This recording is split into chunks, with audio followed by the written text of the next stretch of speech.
जाहिर की है। सुनिए आगे उन्होंने क्या कुछ कहा।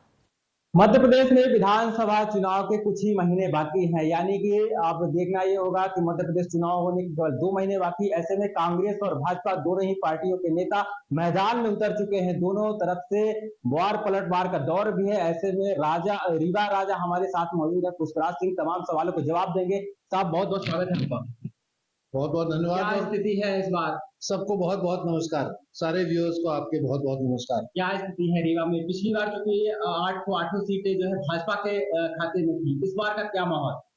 मुझे तो लगता है कि पूरे भारत में और पूरे मध्य प्रदेश में डंके की चोट पे आदरणीय मोदी जी की सरकार और उनके नेतृत्व में यहाँ प्रदेश में भारतीय जनता पार्टी की सरकार बन रही है। रही बात रीवा की, तो विंध्य क्षेत्र हमेशा एक विश्लेषण का क्षेत्र रहा है, विचार का क्षेत्र रहा है, विनम्रता का क्षेत्र रहा है।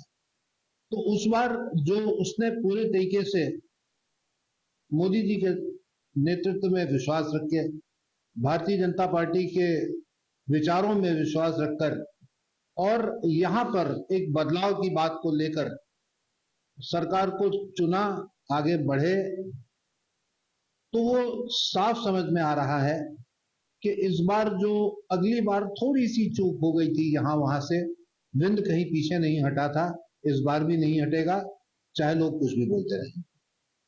कांग्रेस में थे, इसके बाद आप भाजपा में शामिल हो गए। लोग वजह जानना चाहते हैं, अभी भी वजह स्पष्ट हो नहीं पाई। नहीं, वजह तो बहुत स्पष्ट हो गई है।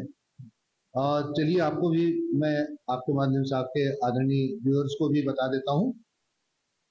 ये बात तो सही है कि स्वर्गीय महाराज पहले निर्दलीय लड़े, तब जनसंघ साथ में थी। उसके बाद जब वो जीते, श्रीमती गांधी से हमारे पारिवारिक संबंध जवाहरलाल नेहरू जी से और इस घर के बहुत अच्छे थे, प्रगाढ़ थे। वो संबंध अपने आप में चले, राजीव गांधी तक ये संबंध हमारे साथ भी चले। लेकिन उसके बाद जो पतन हुआ और उसके बाद बड़े बड़े लोग जो हमसे कहीं ज्यादा अनुभवी, हमसे कहीं ज्यादा राजनीति में बढ़े, हमसे कहीं ज्यादा स्थान में बढ़े, वो लोगों के साथ जब अत्याचार होने लगा, उन लोगों को अनदेखा करने लगा। और मैंने भी जितनी अपनी सेवाएं दी थी, पूरी जवानी अपनी जो कांग्रेस में दी थी राजीव जी के साथ में, उसको दरकिनार करके और मुझे ऐसे लोगों से काटा गया कि जिनमें मैं ये कह सकता हूं कि उनसे तो कम से कम मैं बेहतर था। तो ये थे हमारे साथ रीवा राजा पुष्पराज सिंह, जिन्होंने बेबाकी के साथ सभी सवालों को जवाब दिया है। इन्होंने साफ कह दिया कि पार्टी नेतृत्व ही इस सब तय करती है और पार्टी का नेतृत्व जो होगा उस नेतृत्व का पालन करते हुए एक कार्यकर्ता के तौर पर काम करने को तैयार है। विपिन तिवारी के साथ देख सकते। मध्य प्रदेश के पूर्व मुख्यमंत्री दिग्विजय सिंह खंडवा, बड़वानी, धार और खरगोन जिले के